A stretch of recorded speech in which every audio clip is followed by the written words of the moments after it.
എല്ലാവർക്കും നമസ്കാരം. ശ്രീ പരമഹംസ യോഗാനന്ദയുടെ ഒരു യോഗിയുടെ ആത്മകഥ എന്ന പുസ്തകത്തിൻ്റെ ആത്മാവ് അല്ലെങ്കിൽ ഹൃദയം എന്ന് പറയാവുന്ന ഭാഗത്തിലൂടെയാണ് കുറച്ച് അധ്യായങ്ങളായി നാം കടന്നുപോയിക്കൊണ്ടിരുന്നത്. ബാബാജി എന്ന അവതാരത്തെയും അദ്ദേഹത്തിൻ്റെ പ്രത്യേക ഉദ്യമത്തിനായി തിരഞ്ഞെടുക്കപ്പെട്ട ആചാര്യന്മാരെയും കുറിച്ച് ഏറെക്കുറെ അറിഞ്ഞ അധ്യായങ്ങൾ. ലാഹിരി മഹാശയൻ, ശ്രീ യുക്തേശ്വരൻ, ശ്രീ യോഗാനന്ദജി തുടങ്ങി അനേകം യോഗിമാരുടെയും ജീവിത നിയോഗങ്ങൾ മുൻകൂട്ടി നിശ്ചയിച്ച പ്രകാരം തന്നെ മുന്നോട്ടു പോവുകയായിരുന്നു. ഒരു അധ്യായത്തിൽ പരാമർശിക്കുന്നത് പോലെ ശ്രീകൃഷ്ണനെയും ക്രിസ്തുദേവനെയും പോലെ മഹാന്മാരായ പ്രവാചകർ ഭൂമിയിൽ അവതരിക്കുന്നത് നിർദ്ദിഷ്ടവും ജനശ്രദ്ധയെ ആകർഷിക്കുന്നതുമായ ലക്ഷ്യത്തോടെയാണ്. അത് നിറവേറ്റപ്പെടുമ്പോൾ അവർ പോകുന്നു. ബാബാജിയെപ്പോലുള്ള മറ്റവതാരങ്ങൾ ചരിത്രത്തിലെ എടുത്തു പറയത്തക്ക ഏതെങ്കിലും ഒരു സംഭവവുമായി ബന്ധപ്പെടുന്നതിനുപരി നൂറ്റാണ്ടുകളിലൂടെ മനുഷ്യന്റെ സാവധാനമുള്ള പുരോഗതിയുമായി ബന്ധപ്പെട്ട പ്രവർത്തനങ്ങളാണ് ഏറ്റെടുക്കുക. ഇത്തരം അവതാരങ്ങൾ പൊതുദൃഷ്ടിയിൽ നിന്ന് മറഞ്ഞായിരിക്കും നിൽക്കുക. ഇഷ്ടാനുസരണം അപ്രത്യക്ഷമാവാനുള്ള കഴിവ് വെച്ചു പുലർത്തുകയും ചെയ്യും. ഈ പുസ്തകത്തിലൂടെയാണ് ബാബാജി എന്ന മഹായോഗിയെക്കുറിച്ച് ഒട്ടുമിക്ക എല്ലാവരും അറിയുന്നത്. അതും പരസ്യപ്പെടുത്തുന്നത് സഹായകരമാണെന്നും അനുയോജ്യമാണെന്നും അദ്ദേഹം കരുതുന്ന കാര്യങ്ങൾ മാത്രം. അദ്ദേഹം ശിഷ്യനായി സ്വീകരിച്ച ശ്രീ ലാഹിരി മഹാശയൻ, അദ്ദേഹത്തിലൂടെ അനേകം ഗൃഹസ്ഥാശ്രമികൾക്ക് വഴിവിളക്കായി മാറാൻ ബാബാജിക്കും ലാഹിരി മഹാശയനും കഴിഞ്ഞിട്ടുണ്ട്. എല്ലാം ഉപേക്ഷിച്ച് സന്യാസം സ്വീകരിച്ചവരും കർമ്മത്തിൽ അധിഷ്ഠിതമായി ലൗകിക ജീവിതം നയിക്കേണ്ടി വന്ന് ആ തത്രപ്പാടിനിടയ്ക്ക് ഈശ്വരനെ തിരയുന്ന ഗൃഹസ്ഥാശ്രമികളും ഒരുപോലെ കർമ്മം അനുഷ്ഠിക്കുന്നു. രണ്ടു കൂട്ടരും ഈശ്വര സാക്ഷാത്കാരത്തിന് അർഹരാണ്. ഒരു അധ്യായത്തിൽ ത്രൈലംഗസ്വാമി ശിഷ്യനോട് ലാഹിരി മഹാശയനെക്കുറിച്ച് പറഞ്ഞ വാക്കുകൾ എത്ര മഹത്തരമാണ്. പ്രപഞ്ചശക്തി എവിടെ വെച്ചുവോ അവിടെ കഴിയുന്ന ദിവ്യനായ പൂച്ചക്കുട്ടിയെപ്പോലെയാണ് ലാഹിരി മഹാശയൻ. ഒരു ലൗകിക മനുഷ്യൻ്റെ ഭാഗം കർത്തവ്യബോധത്തോടെ അഭിനയിക്കുമ്പോൾ തന്നെ അദ്ദേഹം പൂർണ്ണ ആത്മസാക്ഷാത്കാരം കൈവരിച്ചു. ഞാനാണെങ്കിൽ അത് നേടിയത് എല്ലാം എൻ്റെ ലെങ്കോട്ടി പോലും ഉപേക്ഷിച്ചിട്ടാണ്. ഒരുപാട് അർത്ഥമുണ്ട്. എല്ലാം ഉപേക്ഷിച്ച് അനുയോജ്യമായ ചുറ്റുപാടിൽ ഈശ്വരനെ മാത്രം ധ്യാനിച്ച് സാക്ഷാത്കാരം നേടുന്നതും ഒട്ടും അനുയോജ്യമല്ലാത്ത പലതരത്തിലുള്ള ആളുകളുടെ ഇടയിൽ ജീവിച്ച് മനസ്സിനെ ഏകീകരിച്ച് അദ്ദേഹം നേടിയ ആത്മസാക്ഷാത്കാരം ഏറെ അനുമോദനീയമാണ്.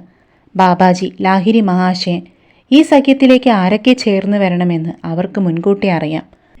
അവരുടെ ദൗത്യം എന്താണെന്ന് പോലും. എല്ലാറ്റിനുമപ്പുറം ഈ കാര്യങ്ങൾ ആരെല്ലാം അറിയണമെന്ന് പോലും മുൻകൂട്ടി പ്രതിവചിച്ചതാണെങ്കിൽ നാം എല്ലാവരും തന്നെ ഭാഗ്യവാന്മാരാണ് ഇതറിയാനും കേൾക്കാനും കഴിഞ്ഞതിൽ. അധ്യായത്തിലേക്ക് പോകാം. ശ്രീ പരമഹംസ യോഗാനന്ദയുടെ ഒരു യോഗിയുടെ ആത്മകഥയിലെ 36-ാമത്തെ അധ്യായം. പാശ്ചാത്യ ദേശങ്ങളിൽ ബാബാജിയുടെ താൽപ്പര്യം. ഗുരുദേവ, അങ്ങ് ബാബാജിയെ എന്നെങ്കിലും കണ്ടിട്ടുണ്ടോ? ശ്രീരാമപുരത്തെ ശാന്തമായ ഒരു വേനൽക്കാല രാത്രിയിലായിരുന്നു അത്. ആശ്രമത്തിലെ 2ാം നിലയിലെ ബാൽക്കണിയിൽ ശ്രീ യുക്തേശ്വരൻ്റെ അരികിൽ ഞാൻ ഇരിക്കുകയായിരുന്നു. വലിയ നക്ഷത്രങ്ങൾ ഞങ്ങളുടെ തലയ്ക്ക് മുകളിൽ വെട്ടിത്തിളങ്ങി. ഉണ്ട്. എൻ്റെ ഈ നേരെയുള്ള ചോദ്യത്തിൽ ഗുരുദേവൻ മന്ദഹസിച്ചു. അദ്ദേഹത്തിൻ്റെ കണ്ണുകൾ ഭക്ത്യാദരങ്ങൾ കൊണ്ട് തിളങ്ങി. മരണമില്ലാത്ത ആ ഗുരുനാഥൻ്റെ ദർശനം കൊണ്ട് 3 പ്രാവശ്യം ഞാൻ അനുഗ്രഹീതനായിട്ടുണ്ട്. ഞങ്ങളുടെ ആദ്യ സമാഗമം അലഹബാദിൽ ഒരു കുംഭമേളയിൽ വെച്ച് ആയിരുന്നു. ഭാരതത്തിൽ ചിരപുരാതന കാലം മുതലേ നടന്നുവരുന്ന മതപരമായ ഉത്സവങ്ങളാണ് കുംഭമേളകൾ. എക്കാലവും അവ പൊതുജനങ്ങളുടെ ദൃഷ്ടിയിൽ ആധ്യാത്മിക ലക്ഷ്യങ്ങൾ വെച്ചു പോന്നിട്ടുണ്ട്. ലക്ഷങ്ങൾ വരുന്ന ഹിന്ദു ഭക്തജനങ്ങൾ 6-12 കൊല്ലം തികയുമ്പോൾ പലതരത്തിലുമുള്ള ആയിരക്കണക്കിന് സാധുസത്തുക്കളെയും യോഗികളെയും സ്വാമിമാരെയും താപസന്മാരെയും ദർശിക്കാനായി ഒത്തുകൂടുന്നു. അവരിൽ പലരും മേളകളിൽ പങ്കുകൊള്ളാനും ലൗകികരായ മനുഷ്യരിൽ അനുഗ്രഹാശിസുകൾ ചൊരിയാനുമല്ലാതെ തങ്ങളുടെ ആളൊഴിഞ്ഞ വാസസ്ഥാനങ്ങൾ ഒരിക്കലും വിടാറില്ലാത്ത തപോധനന്മാരാണ്. ബാബാജിയെ കണ്ട സമയത്ത് ഞാനൊരു സ്വാമിയായിരുന്നില്ല.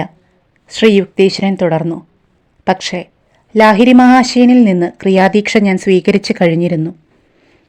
1894 ജനുവരിയിൽ അലഹബാദിൽ കൂടുന്ന മേളയിൽ സംബന്ധിക്കാൻ അദ്ദേഹം എന്നെ പ്രേരിപ്പിച്ചു.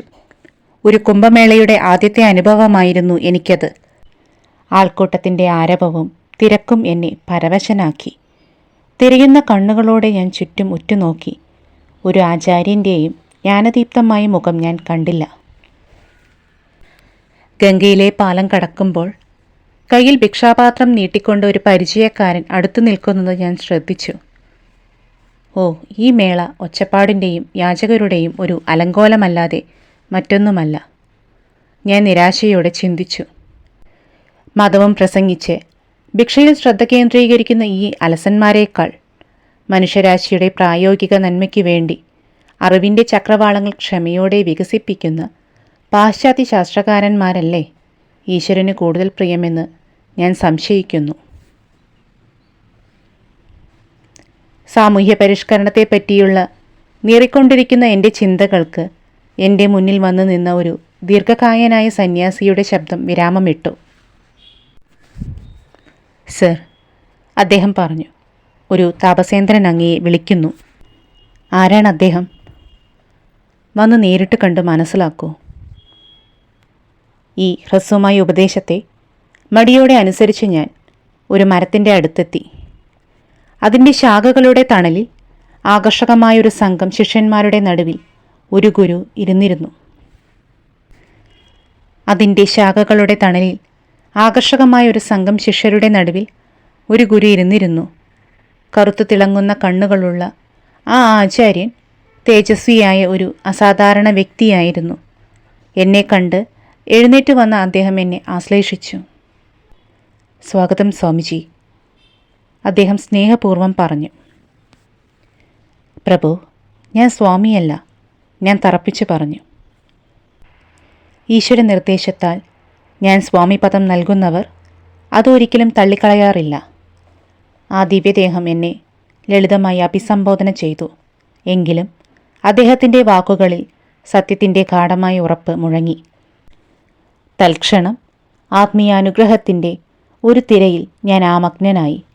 പ്രാചീനമായ സന്യാസി പരമ്പരയിലേക്ക് പെട്ടെന്ന് ഉയർത്തപ്പെട്ടതിൽ മന്ദഹസിച്ചുകൊണ്ട് എന്നെ ഇപ്രകാരം ആദരിച്ച പ്രത്യക്ഷത്തിൽ മഹാനായ ആ മനുഷ്യരൂപധാരിയായ ദേവൻ്റെ പാദങ്ങളിൽ ഞാൻ താണുവണങ്ങി. ബാബാജി, അത് അദ്ദേഹം തന്നെയായിരുന്നു. അദ്ദേഹത്തിൻ്റെ അടുത്ത് വൃക്ഷത്തിൻ്റെ ചുവട്ടിലുള്ള ഒരു ഇരിപ്പിടം എനിക്ക് ചൂണ്ടിക്കാട്ടി. ആരോഗ്യ ദൃഢഗാത്രനും യുവാവുമായിരുന്ന അദ്ദേഹം കാഴ്ചയിൽ ലാഹിരി മഹാശയനെ പോലെയായിരുന്നു. ആ രണ്ട് ആചാര്യന്മാരുടെയും അസാധാരണ രൂപസാദൃശ്യത്തെപ്പറ്റി ഞാൻ പലപ്പോഴും കേട്ടിരുന്നുവെങ്കിലും ആ രൂപസാദൃശ്യം എനിക്ക് അത്ര കാര്യമായി അപ്പോൾ മനസ്സിൽ തട്ടിയില്ല. ഒരു മനുഷ്യൻ്റെ മനസ്സിൽ ഏതെങ്കിലും നിശ്ചിത ചിന്ത ഉടലെടുക്കുന്നത് തടയാനുള്ള കഴിവ് ബാബാജിക്കുണ്ട്.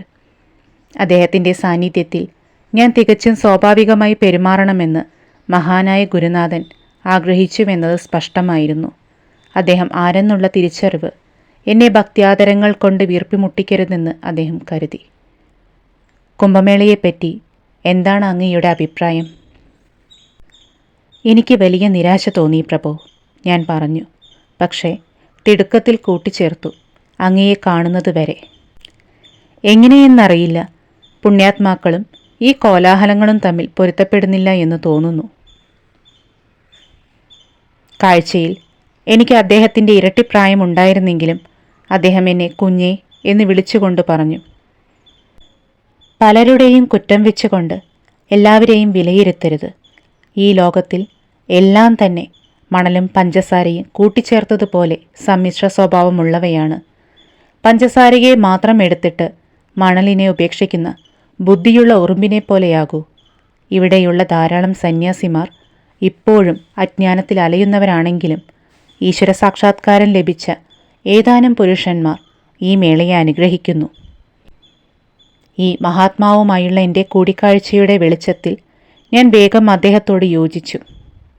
പ്രഭു, ഇവിടെ കൂടിയിരിക്കുന്ന മിക്ക ആളുകളെക്കാളും ബുദ്ധിവൈഭവത്തിൽ ശ്രേഷ്ഠരായ പ്രമുഖ പാശ്ചാത്യ ശാസ്ത്രജ്ഞന്മാരെ പറ്റി ഞാൻ ചിന്തിക്കുകയായിരുന്നു. ഞാൻ അഭിപ്രായപ്പെട്ടു. വിദൂരമായ യൂറോപ്പിലും അമേരിക്കയിലുമുള്ള അവർ വിവിധ മതവിശ്വാസികളും ഇത്തരം മേളകളുടെ ശരിയായ പ്രയോജനം അറിയാത്തവരുമാണ്. ഭാരതത്തിലെ ആചാര്യന്മാരെ കണ്ടുമുട്ടിയാൽ അവർക്കാണ് അത്യധികം നേട്ടങ്ങൾ ഉണ്ടാക്കാൻ കഴിയുക. ബുദ്ധിപരമായ കാര്യങ്ങളിൽ ഉന്നതരെങ്കിലും ധാരാളം പാശ്ചാത്യർ തികഞ്ഞ ഭൗതികവാദികളാണ്. ശാസ്ത്രങ്ങളിലും ദർശനങ്ങളിലും പ്രസിദ്ധരായ ചിലർ മതങ്ങളുടെ സത്തയായ ഐക്യത്തെ അംഗീകരിക്കുന്നില്ല. അവരുടെ മതവിശ്വാസങ്ങൾ അവരെ നമ്മിൽ നിന്നും എന്നേക്കുമായി വേർതിരിക്കുന്ന, തരണം ചെയ്യാനാകാത്ത പ്രതിബന്ധമായി നിലനിൽക്കുന്നു. അങ്ങേക്ക് പാശ്ചാത്യ ദേശങ്ങളുടെ കാര്യത്തിൽ താൽപ്പര്യമുള്ളതായി ഞാൻ കണ്ടു. അതുപോലെ പൗരസ്ത്യത്തിലും. ബാബാജിയുടെ മുഖം അംഗീകാരം കൊണ്ട് പ്രസന്നമായി. മനുഷ്യരാശിയെ മുഴുവൻ ഉൾക്കൊള്ളാൻ പോന്ന അങ്ങയുടെ വിശാല ഹൃദയത്തിൻ്റെ വേദന എനിക്ക് അനുഭവപ്പെട്ടു. അതാണ് അങ്ങയെ ഞാൻ ഇവിടേക്ക് വിളിപ്പിച്ചത്. കർമ്മവും ആത്മീയബോധവും സമന്വയിപ്പിച്ച് ഒരു ഉത്തമ മധ്യമാർഗം പൗരസ്ത്യരും പാശ്ചാത്യരും സ്ഥാപിക്കേണ്ടതുണ്ട്, അദ്ദേഹം തുടർന്നു. ഭൗതികമായ വളർച്ചയ്ക്ക് ഭാരതത്തിന് പടിഞ്ഞാറൻ നാടുകളിൽ നിന്ന് ധാരാളം പഠിക്കാനുണ്ട്. പകരം പാശ്ചാത്യരെ യോഗശാസ്ത്രത്തിൻ്റെ സുസ്ഥിരമായ അടിത്തറയിൽ തങ്ങളുടെ മതവിശ്വാസങ്ങൾ പ്രതിഷ്ഠിക്കാൻ സഹായിക്കുന്ന സാർവലൗകിക മാർഗങ്ങൾ പഠിപ്പിക്കാൻ ഭാരതത്തിനും കഴിയും. സ്വാമിജി, പൗരസ്ത്യ പാശ്ചാത്യ ദേശങ്ങൾ തമ്മിൽ വരാനിരിക്കുന്ന സൗമനസ്യപൂർണമായ ആദാനപ്രദാനങ്ങളിൽ അങ്ങേക്കൊരു പങ്ക് നിർവഹിക്കാനുണ്ട്. പാശ്ചാത്യ ലോകത്ത് യോഗശാസ്ത്രത്തിൻ്റെ പ്രചരണത്തിനു വേണ്ടി പരിശീലിപ്പിക്കാനായി ഏതാനും കൊല്ലങ്ങൾക്കു ശേഷം അങ്ങേക്കൊരു ശിഷ്യനെ ഞാൻ അയച്ചു തരും. ആത്മീയ സാധന കൊതിക്കുന്ന നിരവധി ആത്മാക്കളുടെ സ്പന്ദനങ്ങൾ അവിടെ നിന്നും എന്നിലേക്ക് പ്രളയജലം പോലെ വന്നലയ്ക്കുന്നു. ഉണർത്തപ്പെടാൻ കാത്തിരിക്കുന്ന ഭാവി ദിവ്യാത്മാക്കളെ അമേരിക്കയിലും യൂറോപ്പിലും ഞാൻ ദർശിക്കുന്നു. തൻ്റെ കഥയുടെ ഈ ഘട്ടത്തിൽ ശ്രീ യുക്തേശ്വരൻ തൻ്റെ നോട്ടം പൂർണ്ണമായും എന്നിലേക്ക് തിരിച്ചു. തെളിഞ്ഞ നറുനിലാവിൽ പുഞ്ചിരിയോടെ അദ്ദേഹം പറഞ്ഞു, എൻ്റെ മകനെ, നീയാണ് ബാബാജി എനിക്ക് അയച്ചു തരാമെന്ന് കൊല്ലങ്ങൾക്ക് മുമ്പ് വാഗ്ദാനം ചെയ്ത ശിഷ്യൻ. എൻ്റെ കാലടികൾ ശ്രീ യുക്തേശ്വരനിലേക്ക് നയിച്ചത് ബാബാജിയാണെന്നറിഞ്ഞ് ഞാൻ സന്തോഷിച്ചെങ്കിലും എൻ്റെ പ്രിയ ഗുരുനാഥനിൽ നിന്നും ഈ എളിയ ആശ്രമത്തിലെ പ്രശാന്തിയിൽ നിന്നും അകലെ അതിവിദൂരമായ പാശ്ചാത്യ ദേശത്ത് ഞാൻ കഴിയുന്നത് വിഭാവനം ചെയ്യുവാൻ എനിക്ക് പ്രയാസം തോന്നി. ശ്രീ യുക്തേശ്വരൻ തുടർന്നു. ബാബാജി അതിനുശേഷം ഭഗവത്ഗീതയെപ്പറ്റി പറഞ്ഞു. ഗീതയുടെ അനേകം അധ്യായങ്ങൾക്ക് ഞാൻ വ്യാഖ്യാനം എഴുതിയിട്ടുണ്ടെന്ന വസ്തുത അദ്ദേഹത്തിന് അറിയാമെന്ന് ഏതാനും പ്രശംസാ വചനങ്ങളിലൂടെ എന്നെ അത്ഭുതപ്പെടുത്തിക്കൊണ്ട് അദ്ദേഹം സൂചിപ്പിച്ചു. സ്വാമിജി, എൻ്റെ അപേക്ഷ പ്രകാരം മറ്റൊരു കൃത്യം ദയവായി ഏറ്റെടുക്കൂ, മഹാനായ ആ ഗുരുനാഥൻ പറഞ്ഞു. ക്രിസ്തീയ ഹൈന്ദവ മതഗ്രന്ഥങ്ങളുടെ അന്തർലീനമായ ഒരുമയെപ്പറ്റി ഒരു ലഘുഗ്രന്ഥം അങ്ങ് എഴുതുകയില്ലേ? അവയുടെ അടിസ്ഥാനപരമായ ഏകത മനുഷ്യരുടെ വിഭാഗീയ ചിന്തകൾ കൊണ്ട് ഇപ്പോൾ മറയ്ക്കപ്പെട്ടിരിക്കുന്നു. പ്രചോദിതരായ ദൈവപുത്രന്മാർ ഒരേ സത്യമാണ് പറഞ്ഞിട്ടുള്ളതെന്ന് സമാന്തര പരാമർശങ്ങൾ കൊണ്ട് ചൂണ്ടിക്കാട്ടുക. മഹാരാജ്, എന്തൊരു ആജ്ഞയാണിത്! ഇത് നിറവേറ്റാൻ എനിക്ക് കഴിയുമോ? ശങ്കയോടെ ഞാൻ പറഞ്ഞു. ബാബാജി സൗമ്യമായി ചിരിച്ചു. മകനെ, നീ എന്തിനു സംശയിക്കുന്നു? ധൈര്യം പകർന്നുകൊണ്ട് അദ്ദേഹം പറഞ്ഞു. വാസ്തവത്തിൽ ഇതെല്ലാം ആരുടെ പ്രവർത്തികളാണ്? ആരാണ് എല്ലാ കർമ്മങ്ങളുടെയും കർത്താവ്? ജഗന്നിയന്താവ് എന്നെക്കൊണ്ട് പറയിച്ചതെല്ലാം സത്യമായി തീർന്നേ പറ്റൂ. ആ ധന്യാത്മാവിൻ്റെ അനുഗ്രഹാശസ്സുകൾ എനിക്ക് കരുത്തേകിയെന്ന് ഞാൻ കരുതുകയും ആ പുസ്തകം എഴുതാൻ സമ്മതിക്കുകയും ചെയ്തു. പിരിയാനുള്ള സമയം സമാഗതമായി എന്നു കരുതി ഇല കൊണ്ടുള്ള ഇരിപ്പിടത്തിൽ നിന്ന് ഞാൻ മടിയോടെ എഴുന്നേറ്റു. അങ്ങ് ലാഹിരിയെ അറിയുമോ? ആ ആചാര്യൻ അന്വേഷിച്ചു. അദ്ദേഹം ഒരു മഹാത്മാവാണ് അല്ലേ? നമ്മുടെ കൂടിക്കാഴ്ചയെപ്പറ്റി അദ്ദേഹത്തോട് പറയൂ. എന്നിട്ട് അദ്ദേഹം ലാഹിരി മഹാശയനുള്ള ഒരു സന്ദേശം എനിക്ക് തന്നു. വിട വാങ്ങിക്കൊണ്ട് ഞാൻ വിനയപൂർവ്വം അദ്ദേഹത്തെ പ്രണമിച്ചപ്പോൾ ആ പുണ്യാത്മാവ് സ്നേഹാദ്രമായി പുഞ്ചിരിച്ചു. അങ്ങയുടെ പുസ്തകം എഴുതിത്തീരുമ്പോൾ ഞാൻ അങ്ങയെ സന്ദർശിക്കും, അദ്ദേഹം വാഗ്ദാനം ചെയ്തു. ഇപ്പോൾ വിട. അടുത്ത ദിവസം അലഹബാദ് വിട്ട് ഞാൻ വാരണാസിക്ക് തീവണ്ടി കയറി. എൻ്റെ ഗുരുവിൻ്റെ വീട്ടിലെത്തി കുംഭമേളയിൽ കണ്ട ആ ശ്രേഷ്ഠനായ താപസേന്ദ്രൻ്റെ കഥ വികാരവായ്പോടെ വിവരിച്ചു. അഹോ, നീ അദ്ദേഹത്തെ തിരിച്ചറിഞ്ഞില്ലേ? ലാഹിരി മഹാശയൻ്റെ കണ്ണുകൾ ചിരി കൊണ്ട് നൃത്തം വയ്ക്കുകയായിരുന്നു. അദ്ദേഹം അത് തടഞ്ഞതുകൊണ്ട് നിനക്ക് കഴിഞ്ഞില്ല എന്ന് മനസ്സിലായി.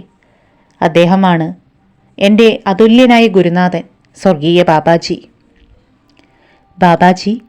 വിസ്മയസ്ബദ്ധനായി ഞാൻ ആ പേര് ആവർത്തിച്ചു. ഈശ്വരതുല്യനായ യോഗി ബാബാജി, അപ്രത്യക്ഷനും പ്രത്യക്ഷനുമായ രക്ഷകൻ ബാബാജി. അഹോ, ആ കഴിഞ്ഞ അനുഭവത്തെ ഒന്ന് തിരിച്ചു വിളിക്കാനും അദ്ദേഹത്തിൻ്റെ പാദപത്മങ്ങളിൽ എൻ്റെ ഭക്ത്യാദരങ്ങൾ അർപ്പിക്കാൻ ആ സന്നിധിയിൽ എത്താനും കഴിഞ്ഞെങ്കിൽ. സാരമില്ല, വീണ്ടും നിന്നെ കാണാമെന്ന് അദ്ദേഹം വാഗ്ദാനം ചെയ്തിട്ടുണ്ടല്ലോ, ലാഹിരി മഹാശയൻ ആശ്വസിപ്പിച്ചുകൊണ്ട് പറഞ്ഞു. ഗുരുദേവ, ദൈവജ്ഞനായ ആചാര്യൻ അങ്ങേക്ക് തരാനൊരു സന്ദേശം എന്നെ ഏൽപ്പിച്ചിട്ടുണ്ട്. ലാഹിരിയോട് പറയൂ. ഈ ജീവിതത്തിന് സംഭരിച്ചിരുന്ന ശക്തി ഇപ്പോൾ അല്പമാത്രമായി അവശേഷിക്കുന്നുള്ളൂ. അത് ഏറെക്കുറെ തീർന്നു കഴിഞ്ഞു. ഗൂഢാർത്ഥമായി ഈ വാക്കുകൾ ഞാൻ പറഞ്ഞപ്പോൾ വൈദ്യുതാഘാതം ഏറ്റതുപോലെ ലാഹിരി മഹാശയൻ്റെ രൂപം വിറപൂണ്ടു. ക്ഷണത്തിൽ അദ്ദേഹം ആകെ മൗനത്തിലാണ്ടു. അദ്ദേഹത്തിൻ്റെ പുഞ്ചിരി പൂണ്ട മുഖം അവിശ്വസനീയമായ വണ്ണം കർക്കശമായി മാറി. പീഠത്തിലെ ഇരുണ്ട നിശ്ചലമായ മരപ്രതിമയെപ്പോലെ അദ്ദേഹത്തിൻ്റെ ശരീരം മങ്ങി വിളറി. ഞാൻ ഭയചകിതനായി പകച്ചു നിന്നു. സദാ സന്തുഷ്ടനായ അദ്ദേഹം ഇത്ര ഭീഷണമായ ഭാവം കൈക്കൊള്ളുന്നത് ഞാൻ ജീവിതത്തിൽ ഒരിക്കലും കണ്ടിട്ടില്ല. അവിടെയുണ്ടായിരുന്ന മറ്റു ശിഷ്യന്മാരും ഭയാശങ്കകളോടെ മിഴിച്ചു നോക്കി. 3 മണിക്കൂർ നിശബ്ദമായി നീങ്ങി. പിന്നീട് ലാഹിരി മഹാശയൻ തൻ്റെ സ്വതസിദ്ധമായ പ്രസന്നത കൈക്കൊണ്ടു. അദ്ദേഹം തൻ്റെ ഓരോ ശിഷ്യനോടും വാത്സല്യപൂർവ്വം സംസാരിച്ചു. എല്ലാവരും സമാശ്വസിച്ചു. ലാഹിരി മഹാശയൻ്റെ ശരീരം താമസം വിനാ കുടിയൊഴിയുമെന്ന് മനസ്സിലാക്കാനുള്ള സംശയാതീതമായ ഒരു അടയാളമായിരുന്നു ബാബാജിയുടെ സന്ദേശമെന്ന് ഗുരുദേവൻ്റെ പ്രതികരണത്തിൽ നിന്ന് ഞാൻ മനസ്സിലാക്കി. എൻ്റെ ഗുരുദേവൻ തൽക്ഷണം അദ്ദേഹത്തിൻ്റെ സത്തയെ സംയമനം ചെയ്ത് ഇഹലോകത്തോടുള്ള മമതയുടെ അവസാന ചരടും അറുത്തു കളഞ്ഞ് തൻ്റെ ശാശ്വതമായ സ്വത്വത്തിലേക്ക് ഓടിയകന്നുവെന്ന് അദ്ദേഹത്തിൻ്റെ ഭീഷണമായ മൗനം തെളിയിച്ചു. ബാബാജിയുടെ വാക്കുകൾ അദ്ദേഹത്തിൻ്റെ ഭാഷയിൽ നിന്നോടൊപ്പം ഞാൻ എന്നെന്നും ഉണ്ടാകുമെന്നാണ് അർത്ഥമാക്കിയത്. ബാബാജിയും ലാഹിരി മഹാശയനും സർവജ്ഞരായിരുന്നുവെങ്കിലും എന്നിലൂടെയോ മറ്റേതെങ്കിലും മാധ്യമത്തിലൂടെയോ ആശയവിനിമയം ചെയ്യേണ്ട ആവശ്യം അവർക്കില്ലായിരുന്നുവെങ്കിലും ആ മഹാത്മാക്കൾ പലപ്പോഴും മാനവ നാടകത്തിന് യോജിച്ച രീതിയിൽ ഒരു ഭാഗം അഭിനയിക്കാൻ ഔദാര്യം കനിഞ്ഞു കാട്ടിയിരുന്നു. ചിലപ്പോഴൊക്കെ അവരുടെ പ്രവചനങ്ങൾ ദൂതന്മാരിലൂടെ സാധാരണ രീതിയിൽ അയച്ചു കൊടുക്കുന്നു. ഈ പ്രവചനങ്ങൾ പിന്നീട് നിറവേറ്റപ്പെടുന്നതറിയുമ്പോൾ കൂടുതൽ കൂടുതൽ ആളുകളിൽ ഏറിയ ഈശ്വരവിശ്വാസം ഉണർത്തുമെന്നതിനാലാണത്. ഞാൻ വേഗം തന്നെ വാരണാസി വിട്ട് ശ്രീരാമപുരത്തെത്തി. ബാബാജി നിർദ്ദേശിച്ച വേദശാസ്ത്ര ഗ്രന്ഥത്തിൻ്റെ രചനയ്ക്ക് തുടക്കമിട്ടു. ശ്രീ യുക്തേശ്വരൻ തുടർന്നു. എൻ്റെ ജോലി ആരംഭിച്ച ഉടൻ തന്നെ മരണമില്ലാത്ത ആ ഗുരുവിനെ സമർപ്പിച്ചുകൊണ്ടുള്ള ഒരു കവിത എഴുതാൻ എനിക്ക് പ്രചോദനം ലഭിച്ചു. സംസ്കൃത കവിത എഴുതാൻ ഞാൻ ഒരിക്കലും ശ്രമിച്ചിട്ടില്ലായിരുന്നുവെങ്കിലും എൻ്റെ പേനയിൽ നിന്ന് ശ്രുതിമധുരമായ വാക്കുകൾ അനായാസമായി ഒഴുകി. രാത്രിയുടെ പ്രശാന്തിയിൽ ബൈബിളും സനാതനധർമ്മത്തിലെ ശാസ്ത്രഗ്രന്ഥങ്ങളുമായി ഒരു താരതമ്യ പഠനത്തിൽ ഞാൻ വ്യാപൃതനായി. അനുഗ്രഹീതനായ യേശുദേവൻ്റെ വാക്കുകൾ ഉദ്ധരിച്ചുകൊണ്ട് അദ്ദേഹത്തിൻ്റെ സിദ്ധാന്തങ്ങൾ വേദങ്ങളുടെ വെളിപാടുകളുമായി ഒന്നാണെന്ന് ഞാൻ സമർത്ഥിച്ചു. എൻ്റെ പരമഗുരുവിൻ്റെ കൃപ കൊണ്ട് ദ ഹോളി സയൻസ് എന്ന പുസ്തകം ചുരുങ്ങിയ സമയത്തിനുള്ളിൽ എഴുതി തീർന്നു. ഗുരുദേവൻ തുടർന്നു. എൻ്റെ സാഹിതീ സംരംഭം പരിസമാപിച്ചതിൻ്റെ അടുത്ത പ്രഭാതത്തിൽ ഞാനിവിടെ റായ്ഘാട്ടിൽ ഗംഗാസ്നാനത്തിനായി പോയി. സ്നാനഘട്ടത്തിൽ ആരുമില്ലായിരുന്നു.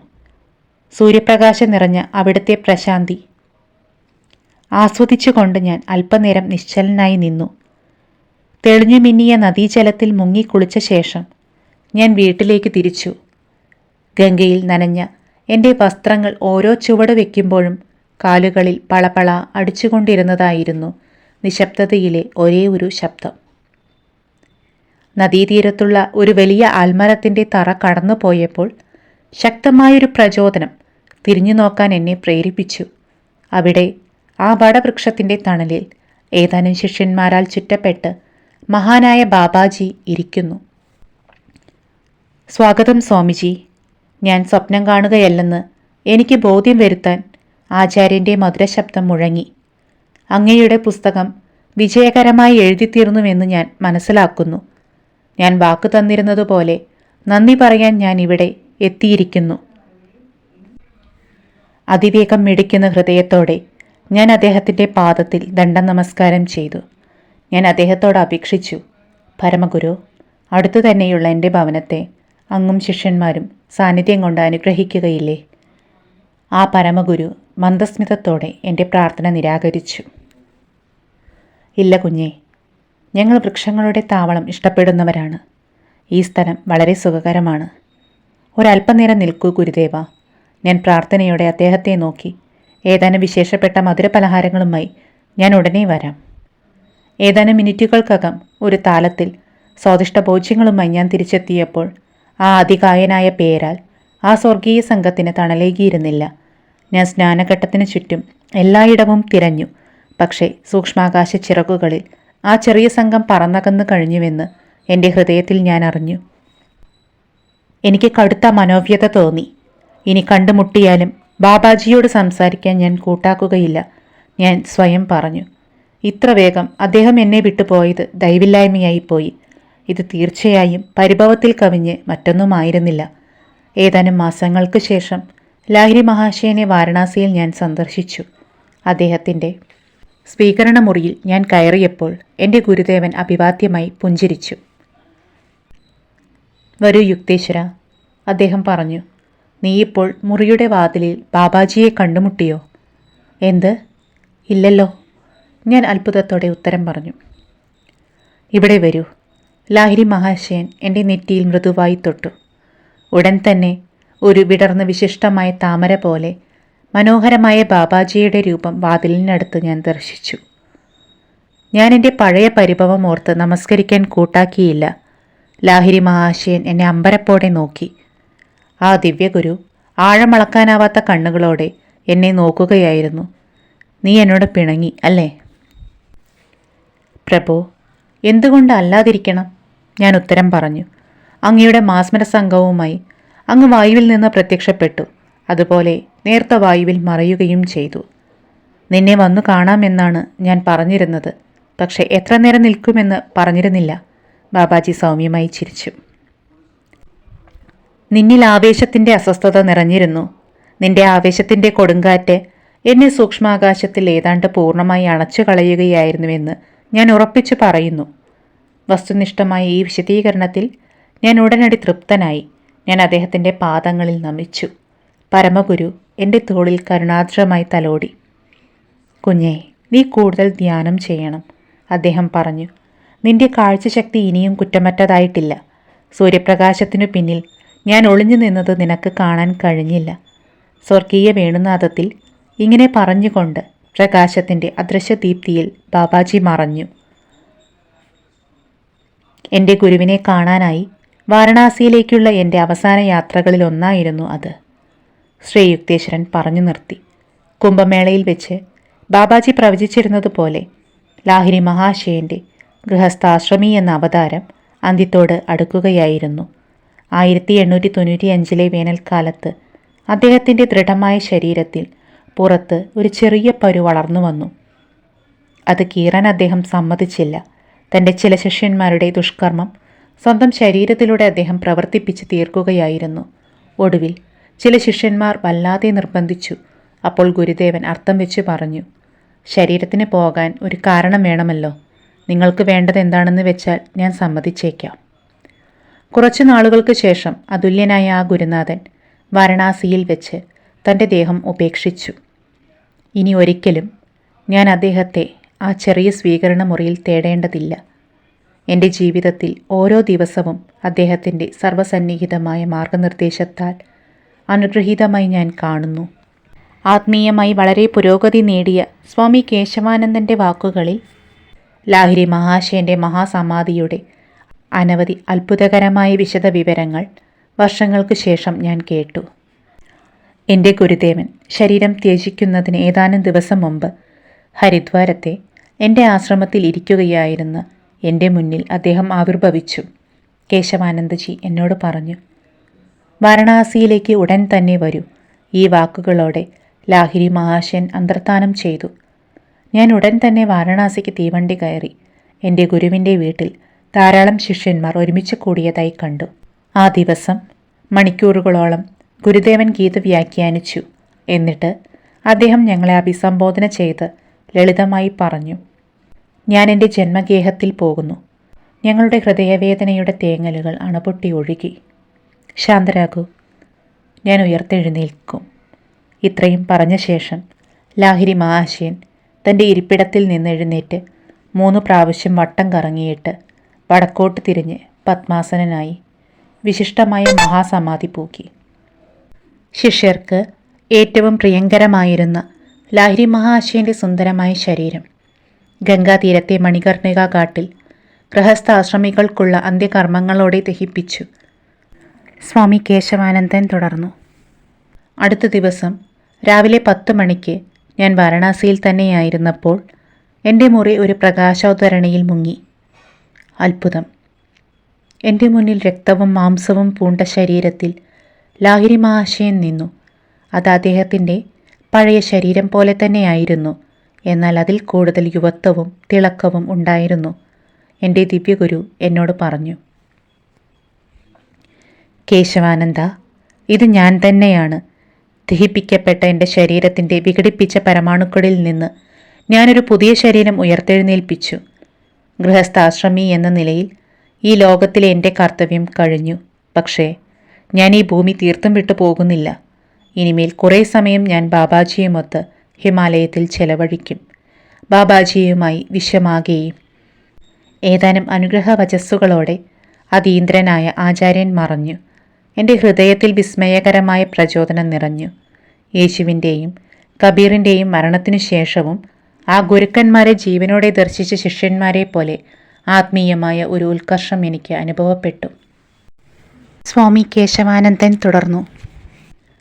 ഞാൻ ഏകാന്തമായ ഹരിദ്വാർ ആശ്രമത്തിൽ തിരിച്ചെത്തിയപ്പോൾ ലാഹിരി മഹാശയൻ്റെ കുറച്ച് ചിതാഭസ്മം കൂടെ കൊണ്ടുവന്നിരുന്നു. അദ്ദേഹം സ്ഥലകാല പഞ്ചരത്തിൽ നിന്നും മോചിതനായി എന്ന് എനിക്കറിയാമായിരുന്നു. സർവ്വവ്യാപിത്വത്തിൻ്റെ ആ പക്ഷി സ്വതന്ത്രമാക്കപ്പെട്ടു. എന്നിരുന്നാലും അദ്ദേഹത്തിൻ്റെ ചിതാഭസ്മം പീഠത്തിൽ വെച്ച് ആദരിക്കുന്നത് എൻ്റെ മനസ്സിനെ ആശ്വസിപ്പിച്ചു.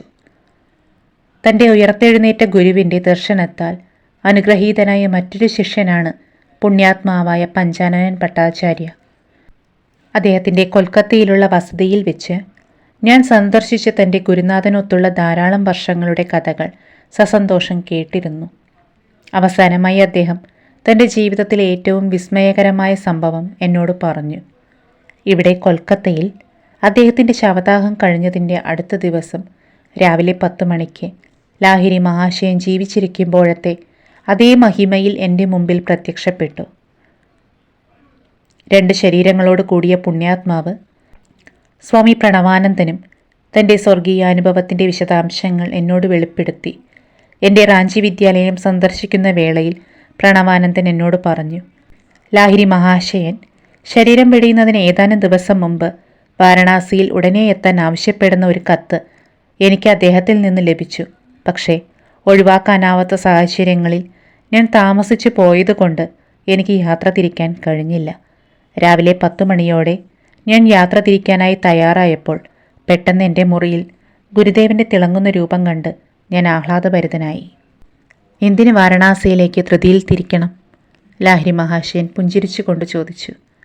അവിടെ ഇനി നീ എന്നെ കാണുകയില്ല. അദ്ദേഹത്തിൻ്റെ വാക്കുകളുടെ അർത്ഥം വെളിവായപ്പോൾ അദ്ദേഹത്തെ വെറുമൊരു മനോദർശനത്താലാണ് കാണുന്നതെന്ന് വിശ്വസിച്ച് ഞാൻ ഹൃദയം പൊട്ടിക്കരഞ്ഞു. എന്നെ സാന്ത്വനപ്പെടുത്തിക്കൊണ്ട് ഗുരുദേവൻ എൻ്റെ അടുത്തേക്ക് വന്നു. ഇതാ, എൻ്റെ ശരീരം തൊടുക. ഞാൻ ജീവിച്ചിരിക്കുന്നു. എപ്പോഴത്തെയും പോലെ വിലപിക്കാതിരിക്കൂ. ഞാൻ എല്ലായ്പ്പോഴും നിന്നോടൊപ്പമില്ലേ? മഹാന്മാരായ ഈ 3 ശിഷ്യന്മാരുടെ വാക്കുകളിൽ നിന്ന് അത്യത്ഭുതകരമായ സത്യത്തിൻ്റെ ഒരു കഥയാണ് പുറത്തു വന്നിരിക്കുന്നത്. ലാഹിരി മഹാശയൻ്റെ മൃതദേഹം അഗ്നിക്ക് അർപ്പിച്ചതിൻ്റെ അടുത്ത ദിവസം രാവിലെ 10 മണിക്ക് ഉയർത്തെഴുന്നേറ്റ ആ ഗുരുനാഥൻ യഥാർത്ഥമെങ്കിലും രൂപഭേദം വന്ന ശരീരത്തിൽ വ്യത്യസ്തമായ 3 പട്ടണങ്ങളിൽ 3 ശിഷ്യന്മാരുടെ മുന്നിൽ പ്രത്യക്ഷപ്പെട്ടു. നശ്വരമായത് അനശ്വരതയെയും മർത്യമായത് അമർത്യതയെയും ധരിക്കുമ്പോൾ മരണത്തെ വിജയം ആഹരിച്ചു എന്ന വിശുദ്ധ ലിഖിതത്തിലെ വചനം നിറവേറും. മരണമേ, നിന്റെ വിഷപ്പല്ല് എവിടെ? മരണമേ, നിന്റെ വിജയം എവിടെ? നന്ദി, സ്നേഹം.